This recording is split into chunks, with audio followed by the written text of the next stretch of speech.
Good morning sa lahat. Mga lolo, lola, ate, kuya, nanay, tatay, girls, guys, mga tito, tita. Nandito naman tayo sa bagong umaga na ito. Mayroon akong mensahe na iparating sa lahat. Ito ay mensahe lang sa inyo lahat. Tayo, nakalimutan na natin ating sarili. Na tayo ay magdarasal sa ating tunay na Panginoong Diyos na gumagawa sa lahat. Tinatalikuran na natin siya. Bigla itong sumagi sa aking isip. Ngayong umaga ito ay ating ipaagos ang aking umagi sa aking isip. Huwag natin kalimutan ang gumawa ng salimutan at gumawa sa lahat ng tao. Kasi nandito sa mundong ito ang mga anghel at mga nilalang ng mga espiritu at mga dito nila binagsak. Pero ito sila, mayroon sila doon din sa impyerno. Kaya tayong mga tao, nililito nila tayo na huwag tayong maniwala sa Panginoon. Maraming iba yan nagsasabi na kalahati lang ang kanilang paniniwala. Paano kanyan? Pag wala ka na ito sa libutan, wala ka rin. Pagpunta mo sa kabilang buhay, kasi lahat tayo mayroon tayong kabilang buhay.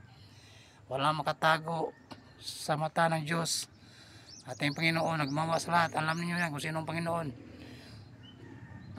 Kaya pagkikapin natin ang mga sarili na tayo ay gumawa ng mabuti. Talikuran natin ang kasalanan. Halimbawa na lang yung sinungaling, number 1. Yung pagmataas sa tao.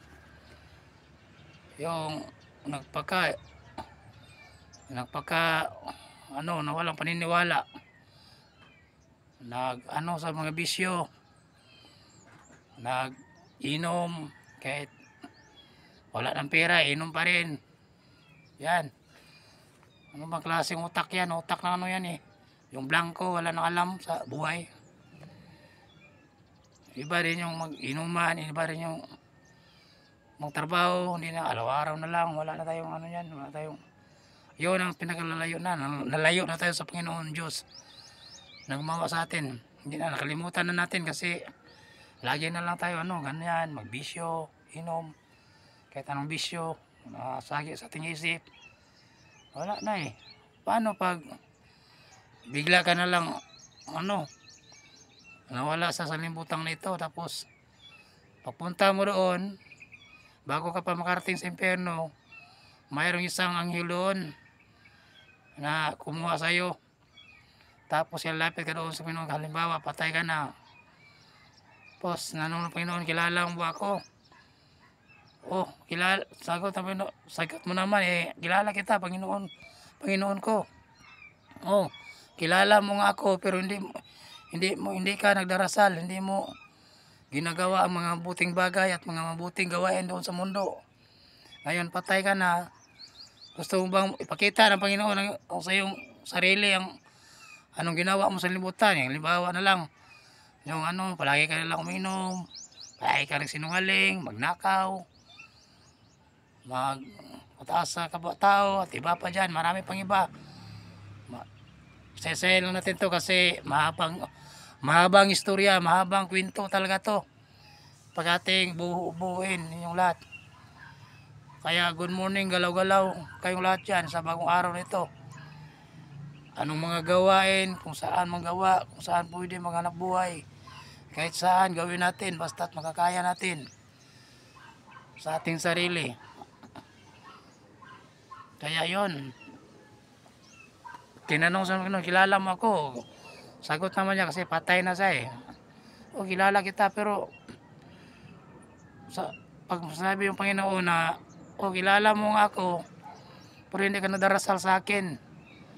Pinairal mo ang sarili mo na ikaw ay magsinungaling, magnakaw, magbisyo. Kalimutan mo ako. So ngayon, gusto mo makita ang ginawa mo doon sa sanlibutan na buhay ka pa, ipakita yan, Panginoon, lahat, walang makatago, kahit isang kamali o isang tama, makita lahat. O ganyan ang ginagawa mo, hindi mo ko kilala. Ngayon, patay ka na, uli ng pagsisisi mo. Sabi ng Panginoon, ito ay halimbawa lamang, sabi ng Panginoon, huli ng pagsisisi mo, kaya wala na akong magawa sa'yo.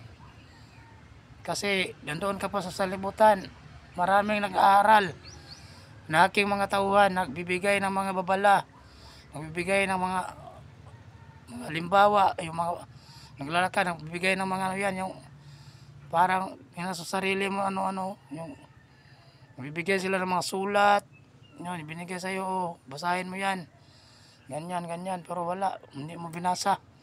Ang ginawa mo, tinapon mo, oh. Kasi sinabi mo sa sarili mo na wala itong kwenta. Yan ang salita ng Panginoon. Karang sabi ng Panginoon sa kanya, ikaw ay makasalanan. Hindi mo ako kilala, ngayon mo lang ako sinasabi ng Panginoon kasi patay ka na. Walang buhay mo to, habang buhay kang magtitiis araw, gabi, doon sa malipaap na kalayo, na sa imperno.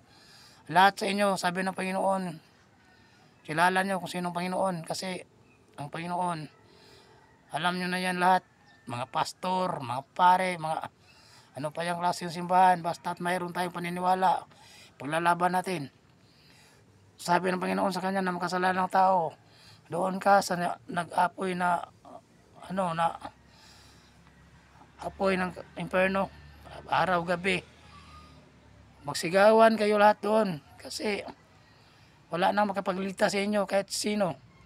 Kasi nalulong kayo sa kasalanan, nadala kayo ng mga espiritu ng diablo, ng aking mga anghel na mga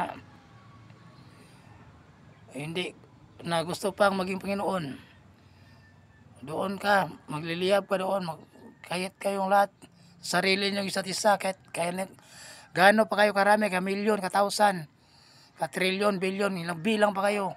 Ang sarili nyo, hindi nyo makikilala kasi sa init ng apoy. Umaga, gabi, oras-oras, minuto, doon kayo. Kasi hindi nyo ko kilala. Doon pa kayo, mabuhay pa kayo sa libutan niya, ang sabi ng Panginoon. So, ang tao na yon, doon na dinala na ng na rin sa imperno. Isa-isa yan, araw-araw yan. May namatay, na doon, ihulog na doon sa imperno. Ang mga tao doon nagsisigawan, hindi nakilala ang sarili kasi napakainit doon.